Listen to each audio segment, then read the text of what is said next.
వే gold trusted gold buyers మీరు తాకట్టు పెట్టిన బంగారాన్ని విడిపించి ఈ రోజు ఉన్న మార్కెట్ ధరకు కొనబడను. హాయ్ అనంత్ శ్రీరామ్ అన్న, నమస్కారం. ఎలా ఉన్నారు? బాగున్నానండి. ఓకే అన్న, నార్మల్గా పంచభూతాలు చూసే సాక్ష్యం నుంచి ఎవరు తప్పించుకోలేరు అంటారు. అండ్ దీంట్లో ముగ్గురు భార్యల నుంచి ఎలా తప్పించుకున్నారు అనేది నాకు ఒక డౌట్. పంచభూతాలు దాటి పాంచభౌతికం అయిన ఈ ప్రపంచాన్ని దాటి ఆది భౌతికం, ఆది ఆత్మికం అని చాలా రకాల లేయర్స్ ఉన్నాయి. ఇక్కడ లేయర్స్ లేవు, దాటేయడం, మడతెట్టేయడమే. బట్ అంటే మీరు రాసే లిరిక్ రైటర్స్ కానీ, అంటే మీరు మాట్లాడిన కొన్ని పాత్రలు మీరు చేసినవి కానీ, ఆ మాటలు కానీ చాలా కొంచెం డిఫరెంట్గా ఉంటాయి అన్న. అంటే వన్ ఆఫ్ ది సాక్ష్యములో వాల్మీకి కానీ, అండ్ కొన్నిసార్లు మీరు డ్యాన్స్ కూడా వేస్తారు. అంటే మాకు లిరిక్ రైటర్ కింద డ్యాన్సర్గా మంచిగా అనిపించింది ఆ డ్యాన్స్ చూడడం. కానీ ఈ సినిమాలో ఆ సాంగ్ మీరు కూడా నన్ను డాన్సర్ అనుకుంటున్నారు కదా?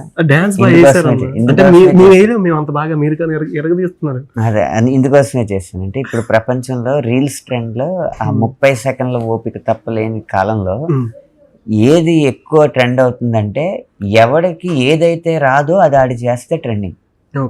ఇప్పుడు గెద్ద అన్నిటికన్నా పైకి ఎగురుతుంది, కావాలంటే 5,000 అడుగులు ఎత్తుగా ఎగరగలదు. అది దాని సామర్థ్యాన్ని పెంచుకుని ఇంకొక 5,000 ఎత్తు ఎగిరి 10,000 అడుగులు ఎత్తులో ఎగిరింది అనుకోండి, ఎవడో దాన్ని గెద్ద 10,000 ఎత్తు ఎగిరింది అనుకోడు. అదే గేదె ఒక 5 అడుగులు ఎత్తు ఎగిరింది అనుకోండి, అసలు ఎగరదు కదా గేదె. అమ్మో గేదె ఎగిరింది అని వచ్చి చూసేస్తూ ఉంటారు. అందుకే తెలిసింది ఏంటంటే ఇన్విజిబుల్ థ్రెడ్స్ కట్టి ఎక్కడో దూరం నుంచి క్రేన్తో లేపుతారు దాన్ని. నేను డాన్స్ చేయడం కూడా అదే. ఎవరు లేపలేదు ఎవరైనా లేపారు కాదు, నేను చేసిన డాన్స్ కాదు అది, నేను అంటే ఇప్పుడు నార్మల్ గా డైరెక్టర్ గారు ఈ సాంగ్ చెప్పినప్పుడు కానీ, ఇప్పుడు ప్రెసెంట్ ఉన్న సిచ్యువేషన్ లో 30 seconds ఒక స్టెప్ కానీ, ఐ మీన్ ఆ బీట్ కోసం కానీ, జస్ట్ ఆ వర్డ్ ఆ పదం కోసం కానీ తీసుకుంటున్నారు. ఎక్కువ రీల్స్ ఫార్మాట్ ఇప్పుడు ఇప్పుడు వచ్చింది. ఈ సాంగ్ మీరు స్టార్టింగ్ రాసేటప్పుడు ఇంతకుముందు ప్రీవియస్ ఒక 20 years బ్యాక్ కానీ 15 years బ్యాక్ ఆ టైంలో సాంగ్ మొత్తం వినాలనిపించేలా ఒక లిరిక్ రైటర్ రాస్తుంటారు. బట్ ఇప్పుడు ఏంటంటే పర్టికులర్గా 30 seconds ఆ రీల్ కోసమే అన్నట్టు కొంతమంది రాస్తున్నారు. మీరు ఎట్లా స్టార్టింగ్ అంటే ఈ సాంగ్ రాసేటప్పుడు మీరు ఏ విధంగా అనుకున్నారు? మామూలుగా 30 seconds ప్రజెంట్ ట్రెండ్ అని భయపడేది ఎప్పుడంటే మన దగ్గర విషయం లేదు అనుకున్నప్పుడు. ఓకే, ఈ 30 seconds ట్రెండింగ్ కాలంలో కూడా సందీప్ రెడ్డి గారు 3 గంటల 45 నిమిషాలు సినిమాలు తీసి ప్రజలను ఒప్పిస్తున్నారు. కంటెంట్ లేనప్పుడే షార్ట్నెస్ అనేది కావాలి, కంటెంట్ ఉన్నప్పుడు అది ఎన్ని గంటలైనా ఓకే. అలాగే ఈ సినిమాలో కూడా కావలసినంత వినోదం, రీల్స్ కోసం కక్కుర్తి పడిన వినోదం ఏదీ లేదు, కావలసినంత వినోదం ఉంది. ఆ వినోదం కూడా కథలోంచి పుట్టిన వినోదం. స్పెషల్గా కామెడీ ట్రాక్లు రాసి 10 మంది రైటర్ల దగ్గర తీసుకుని ఈ ట్రాక్ బాగుంది ఇది పెడదాం, ఈ ట్రాక్ బాగుంది ఇది పెడదాం అని చేసింది కాదు.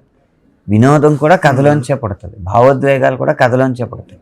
కాబట్టి అలాంటి రచన విషయంలో అంత బలం ఉన్నప్పుడు భయపడక్కర్లేదు మనం. ట్రెండింగ్ అన్నదానికి భయపడక్కర్లేదు, అది ఖచ్చితంగా మనల్ని ఎంటర్టైన్ చేసి వెళ్తుంది. ఇప్పుడు జాలిపడేదంటే ముగ్గురు హీరోయిన్లు ఉన్నారు, ముగ్గురు హీరోలు ఉన్నారు. కసిరెడ్డి గారు ఎక్కువ జాలి పడతారా, లేకపోతే మన సప్తగిరి గారా, లేదా పవన్ కళ్యాణ్ గారు? కసిరెడ్డి గారిని చూసి జనాలు ఎక్కువ జాలి పడతారు. ఓకే, వచ్చేసింది నెక్స్ట్. సప్తగిరి గారి పాత్ర ఆయన మీద ఆయన ఎక్కువ జాలి పడిపోతూ ఉంటాడు, అది ఎక్కువ వినోదాన్ని అండి. మరి పవన్ కళ్యాణ్ గారు నిజంగా అసలు జాలి పడాల్సిన క్యారెక్టర్ ఎవరంటే పవన్ కళ్యాణ్ గారు.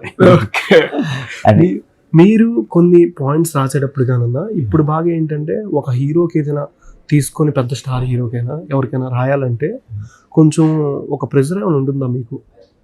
ప్రెజర్ ఏమి ఉండదండి.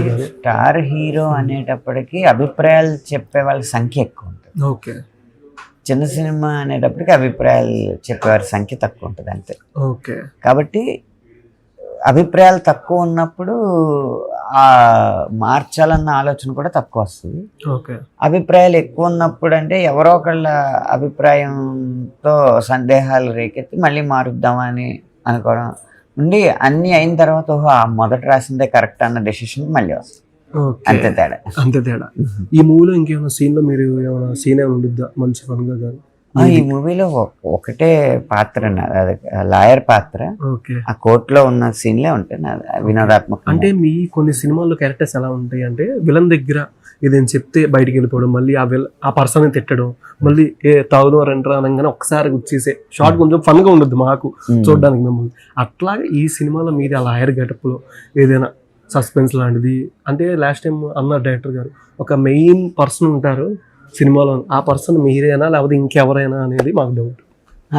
కథకి మాత్రం ఈ పాత్ర ఒక సేల్ అండి, ఉన్న నిడివి తక్కువ ఉన్న ఈ పాత్ర కథకు ఒక సేల్ లాగా ఉపయోగపడుతుంది, అందులో సందేహం. ఆ లాయర్ లో బాగా మీ సీన్ లో వచ్చే థియేటర్ మొత్తంలో ఓవరాల్ గా మీ డైలాగ్ కాడ ఆడియన్స్ బాగా ఎంగేజ్ అయ్యే డైలాగ్ ఏదని చెప్పండి ఆ లాయర్ పాత్రలో. అది అక్కడ తెర మీద వింటేనే బాగుంటది. అంటే మా కోసం 22 అప్లోడ్ చేస్తా ఉందా పోనీ.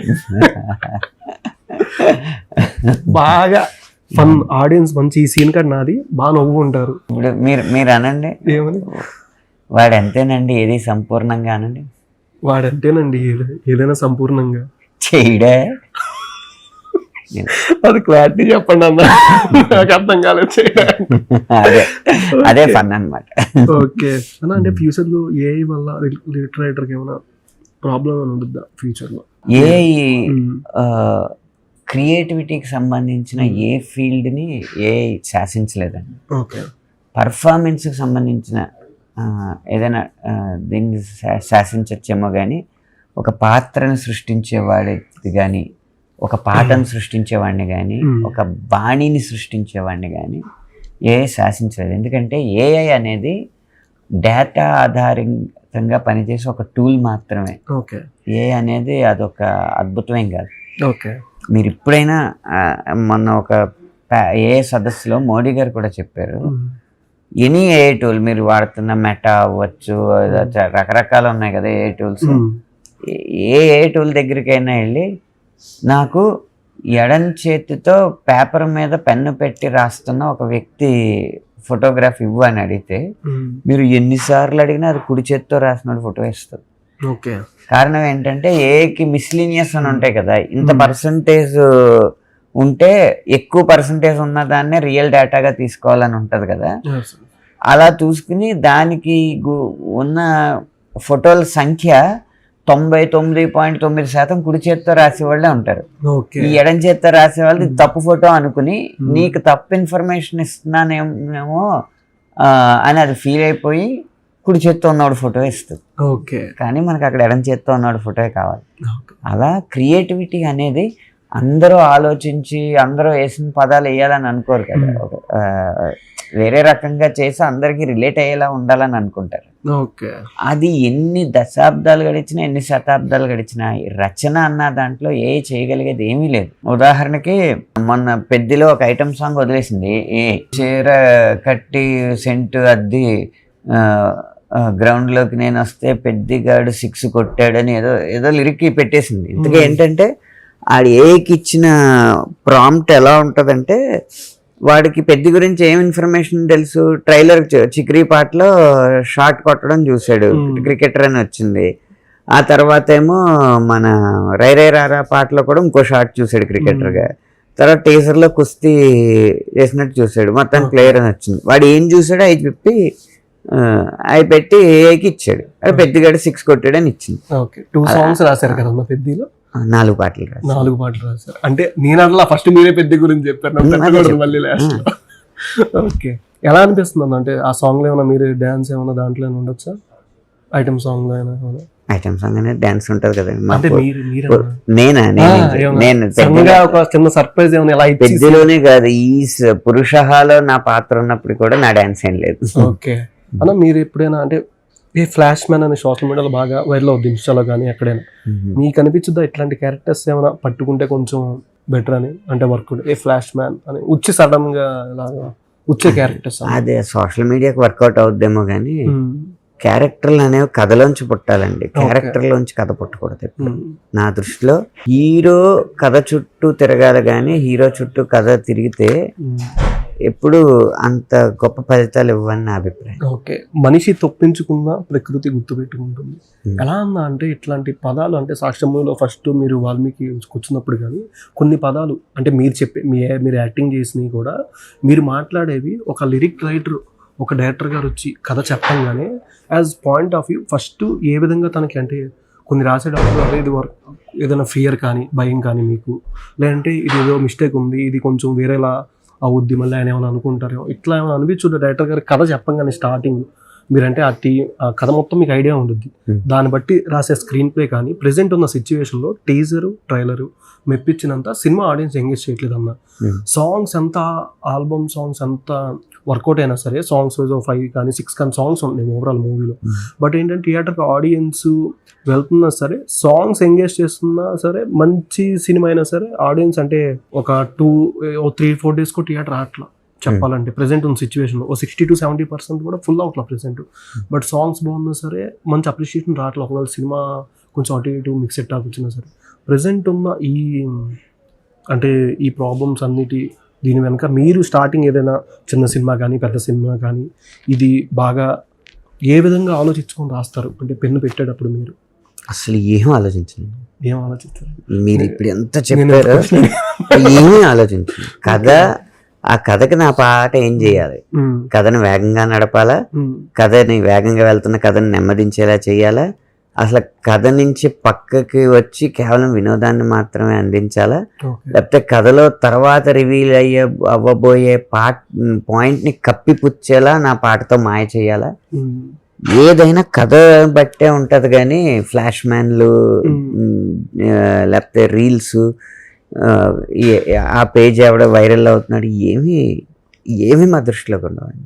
ఓకే అన్న, ఇప్పుడు ప్రెసెంట్ అంటే లిరిసిస్ట్కి మీనింగ్ఫుల్ లిరిక్స్ కొన్ని తగ్గుతున్నాయని వస్తున్నాయి కొన్ని ప్రెసెంట్ ఉన్న అంటే ఓవరాల్ మన తెలుగు ఇండస్ట్రీ కానీ ఏదైనా చూసుకున్నా దాని మీద అంటే మీ అభిప్రాయం ఏం చెప్తారు? మీనింగ్ఫుల్ లిరిక్స్ తగ్గుతున్నాయంటే మీనింగ్లెస్ లిరిక్స్ ని సెలెక్ట్ చేసేవాళ్ళు ఎవరు? దర్శకులు, నిర్మాతలే కదా. దాని అర్థం ఏంటి? పాటల్లో మీకు ఏ నాణ్యత అయితే తగ్గుతుందో ఆ నాణ్యత అక్కడ తగ్గుతుందని అర్థం. మీరు ఎప్పుడైనా డబుల్ మీనింగ్ లిరిక్స్ కానీ ఎవరైనా రాయమని కానీ ఫోర్స్ చేసినప్పుడు మీకు ఎట్లా అనిపించింది? నన్ను ఎవరు ఫోర్స్ చేయరండి, నేనే రాస్తాను. మీరే రాస్తారు? దానికి శృంగారభరితమైన పాట అన్నప్పుడు శృంగారమే రాయాలి, అక్కడ బంగారాన్ని పెట్టినా ఏం లాభం లేదు. ఓకే అన్న, నార్మల్గా ఇప్పుడు జాలిపడేది ఎవరు సాంగ్ రాశారు అండ్ సినిమాలో, బట్ ఈ సాంగ్లో వచ్చే మీనింగ్ ఎలా ఉంటుంది? మీరు చేసిన క్యారెక్టర్ లాయర్ పాత్ర దీంట్లో వచ్చే మీనింగ్ ఎట్లా ఉంటుంది మాకు ఓవరాల్ మూవీ చూడంగా? జాలి పడేదెవ్వడు మగాళ్ళ మీద జాలి పడేదెవ్వడు. అలా జాలి పడాలంటే సాటి మగాడైనా జంకుతాడు తమ్ముడు ఉంది కదా. ఈ మగాళ్ళ మీద జాలి పడేదెవ్వడు అన్న లైన్ సప్తగిరి గారిది, మన పవన్ కళ్యాణ్ గారిది, కసిరెడ్డిది అయితే, అలా జాలి పడాలంటే సాటి మగాడైనా జంకుతాడు అని ఉంది కదా. అలా జాలి పడని మగాళ్ళ కోవలోకి వచ్చే పాత్ర నాది. మీ జీవితాన్ని మూవీగా తీస్తే టైటిల్ ఏముంటుంది? నా జీవితాన్ని మూవీగా తీస్తేనే అనంత శ్రీరామ్ అని ఉంటుంది. అనంత శ్రీరామ్ మీరు ఫుల్ నేమ్ చెప్తున్నారు. అంటే ఇప్పటి వరకు మీరు రాయకపోయిన మూవీస్ కానీ ఏదైనా ఉంటే, అరే ఈ సాంగ్ నేను చేసుంటే బాగుండేది, ఈ మూవీలో అయినా వేరే సాంగ్ నేను చేసుంటే బాగుండేది అనిపించింది ఏదైనా ఉందా? నాకు వచ్చిందే దైవంగా భావిస్తానండి. ఓకే, పక్క సాంగ్ని చూసి సంతోషించడం తప్పితే ఇది నేను రాసి ఉంటేనా అన్నది ఎప్పుడూ కలగలేదు. ఎందుకంటే అంత నేను వచ్చిన పాటకి అంత న్యాయం చేకూరుస్తానన్న నమ్మకం ఉంది కదా.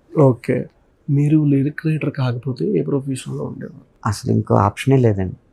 ఎందుకంటే నేను ఇంజనీరింగ్ 3 సంవత్సరాలు చేసినా మానేసిందే అందుకు, ఇంకో ఆప్షన్ ఉండకూడదు అని. ప్లాన్ బి అనేది ఉంటే ఏకి అంత స్ట్రెంగ్త్ ఉండదు. ప్లాన్ బిని నేను ఏ రోజు నమ్మలేదు. ఓకే, ప్లాన్ ఏ ఒక్కటే ఉండాలి లైఫ్లో. ప్లాన్ ఏ ఒక్కటే. ఓకే, ఇవాళ కాకపోతే రేపు అవుతాం. మీ లిరిక్స్కి పర్ఫెక్ట్ హీరో అంటే ఎవరని మీరు అనుకుంటారు యాజ్ పాయింట్ ఆఫ్ వ్యూ? నా లిరిక్స్కి పర్ఫెక్ట్ హీరో డైరెక్టరేనండి. ఆయన అతని హీరోతో ఎంత బాగా చేయించుకుంటాడనేది డైరెక్టర్ మీద ఉంది. ఓకే అన్న, అంటే పాటలు ఇప్పుడు మీరు అన్నట్టు ఇందాక 30 సెకండ్స్ ఇట్లా చెప్పారు. బట్ ఏంటంటే కథలు మీరు చేస్తున్నప్పుడు కానీ మీలో ఉన్న లిరిక్ రైటర్ బయటకు వస్తూ ఉంటారా?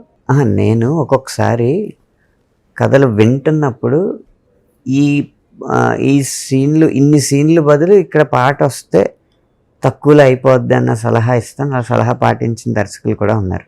ఓకే, ఉదాహరణకి చెన్నై లవ్ స్టోరీ రాబోతుంది, అందులో ఒక 16 నిమిషాలు 15 నిమిషాలు సీక్వెన్స్ రాశారు. అదంత అక్కర్లేదు అని చెప్పి కొన్ని రోజులు టైం తీసుకుని ఒక 5 నిమిషాల పాటలో అదంతా కవర్ అయ్యేలాగా చేశాను. ఓకే, అప్పుడు తీసుకున్నారు. ఓకే అన్న, మీ ఫేవరెట్ సింగర్ ఎవరు? శ్రేయా ఘోషల్. శ్రేయా ఘోషల్. ఓకే, అంటే ఒక్క పదంలో చెప్పాలంటే ప్రేమ, అర్థం చేసుకోవడం, టాలీవుడ్, అవకాశాల సముద్రం, సంగీతం, ఒక వైద్యం. ఫ్యాన్. ఫ్యాన్ అంటే తిరిగే ఫ్యాన్ కాదు, యాజ్ ఏ మీకు నేను ఫ్యాన్ అనే పదానికి. ఆ భావోద్వేగం కొంత శాతం మాత్రమే ఉండాలి, లేకపోతే మనల్నే మింగేస్తుంది. ఓకే, రాజకీయాలపై లేదా అంటే దీనిపైన సాంగ్ రాయాలని ఎప్పుడైనా అనిపించిందా? రాశాను కూడా ఆల్రెడీ. ఓటేస్తావా, ఒళ్ళు కొవ్వెక్కి ఓటేస్తావా అనేది. రాజకీయాలు పాడవడానికి కారణం రాజకీయ నాయకులు కాదు, ప్రజలే. ప్రజాస్వామ్యం అనే వృక్షానికి విత్తనం సగటు పౌరుడు. వాడెంత అవినీతి పరుడో వ్యవస్థ అంత అవినీతిమయం అవుద్ది. కాబట్టి నాయకుల్ని తిట్టకుండా మనల్ని మనం తిట్టుకుని మనకు ఓటు డబ్బు తీసుకునే ఆ జాడ్యం ఎప్పుడైతే మనలో పోతుందో అప్పుడు రాజకీయాలు బాగుపడతాయి. అప్పుడు దాకా మన ఎవ్వరికీ కూడా రాజకీయాలను విమర్శించే హక్కు వీసం ఎత్తు కూడా లేదు. ఓకే, ఈ సినిమా చూసిన తర్వాత ఫ్యామిలీ, ఆడవాళ్ళు కానీ మగవాళ్ళు కానీ మీ లిరిక్స్ పై కాంట్రవర్సీ ఏమైనా అవుద్ది అనుకుంటున్నారా? ఏమీ అవుతుంది, అందరూ ఆనందిస్తారు. డైరెక్టర్ గారి మీద ఏమైనా అవుద్ది? ఎవరి మీద అవుతుంది. అన్ని సమస్యల్ని వినోదాత్మకంగానే చిత్రీకరించారు కానీ బట్ ఫ్యామిలీ ఆడియన్స్ అది బాగా హత్తుకొని చూస్తారు కదన్నా. ఎవరి శాడిజం వాళ్ళది కదండి, చూస్తారు. ఓకే, ప్రస్తుతం టాలీవుడ్ లిరిక్స్కి సరైన గౌరవం దక్కుతుంది అంటారు? ఆర్థిక పరంగా అయితే దక్కుతుందని అనుకుంటున్నాను నేను. ఓకే, మాస్ పాటల కోసం మీనింగ్లెస్, డబుల్ మీనింగ్ లిరిక్స్ ఎప్పుడైనా రాశారా మీరు? మీనింగ్లెస్ ఎప్పుడు రాయలేదు. శృంగారం ధ్వనించే సాంగ్లు రాశాను, లేకపోతే వీరరసం ధ్వనించే సాంగ్స్ రాశాను మాస్ పాటలు. ఫేమ్ వచ్చిన తర్వాత మీ జీవితంలో ఏదైనా కోల్పోయింది ఏదన్నా? ఫేమ్ వచ్చిన తర్వాత నా జీవితంలో కోల్పోయిందంటూ ఏమీ లేదు సార్. ఎందుకంటే నేను ఇప్పుడు కూడా జాతరలోకి అదే వెళ్ళిపోతూ ఉంటాను. అదే జాతర, మామూలు జాతరలు జరుగుతూ ఉంటాయి కదా, తిరణాళ్ళు, వెళ్ళిపోతూ ఉంటాను క్యాజువల్. ఎప్పుడైనా ఇండస్ట్రీని వదిలేయాలనిపించిందా? ఏనాడు అనిపించలేదండి. ఏనాడు అనిపించదా? మీ పాటల్లో ప్రేమ, బాధ అంత రియల్గా ఎలా వస్తాయి? మీ జీవితంలో జరిగిన సంఘటనలు ఏమైనా ఆధారం చేసుకొని చేస్తారు? కథలిచ్చే స్ఫూర్తి. ఓకే, పురుష, దీని గురించి చెప్పాలంటే as me point of view ఏం చెప్తారు? మీలో ఉన్న లిరిక్ రైటర్. పురుష అని విసర్గలు పెట్టారు కదా, అహా అనేది. అందులో పురుష అనేది మగాళ్ళ తరపు నుంచి వచ్చే వాదన, అహా అనేది వాళ్ళు వినిపించే వాదన వల్ల వచ్చే నవ్వు. హా అన్న మనం నవ్వడానికి అహా అని వాడతాం కదా, అది నేను ఇచ్చే డెఫినేషన్. మీరు సినిమా చూసారు కాబట్టి పురుష కాకుండా మీరు ఒక టైటిల్ ఏదైనా పెడదాం అనుకుంటే మీరేం పెడతారు? నేను ఈ టైటిల్ పూర్తిగా కన్విన్స్ అయ్యానండి, అందువల్ల నేను ఇంకో టైటిల్ ఆలోచించాను. ఓకే, అందరికి ఈ టైటిల్ బాగానే అర్థం అవుద్ది అంటారా? ఎందుకు అర్థం? మీకు అర్థం అవ్వలేదా? మీకు అర్థమైంది? అర్థం అవ్వలేదు. మీరు చెప్పారు కదా, నేర్చుకున్నాను. కాదు, పురుష అన్న టైటిల్ నేను చెప్ప ముందు ఇది పురుషుడు అంటే మగోడు అనుకున్నారా, స్త్రీ అనుకున్నారా? అంటే నాకు మగడు అనుకున్నారు కదా. సో మీరు తెలుగు పండిట్టా కాదు కదా, మీకే అర్థమైంది కదా, అందరికి అర్థం అవుతుంది. అది కరెక్ట్ నాకే డౌట్ అమ్మా, అందుకే చెప్తాను ఏం మాత్రమే. ఓకే, ఒక్కరోజు డైరెక్టర్ అవ్వాలని ఛాన్స్ వస్తే ఏ హీరోతో సినిమా చేస్తారు? ప్రొడ్యూసర్ని నష్టపరచడం నాకు ఇష్టం లేదంటాను. ఓకే, కొత్త రైటర్కి ఇండస్ట్రీలో ఛాన్సెస్ రావడం చాలా కష్టమైంది. ఇండస్ట్రీలో ఛాన్సెస్కి లోటు లేదు, మనకి అవగాహన, స్పష్టత, స్వచ్ఛత ఉంటే ఈ కొత్త రైటర్ హాయిగా రావచ్చు. ఒక పాట రాయడానికి మీరు బాగా భయపడ్డ సినిమా అంటే ఏది? పాట అంటే నాకు భయం లేదు, ఇష్టమే. ఓకే అన్న, ఫైనల్గా థ్యాంక్ యూ సో మచ్ అన్న. ధన్యవాదాలు. ధన్యవాదాలు.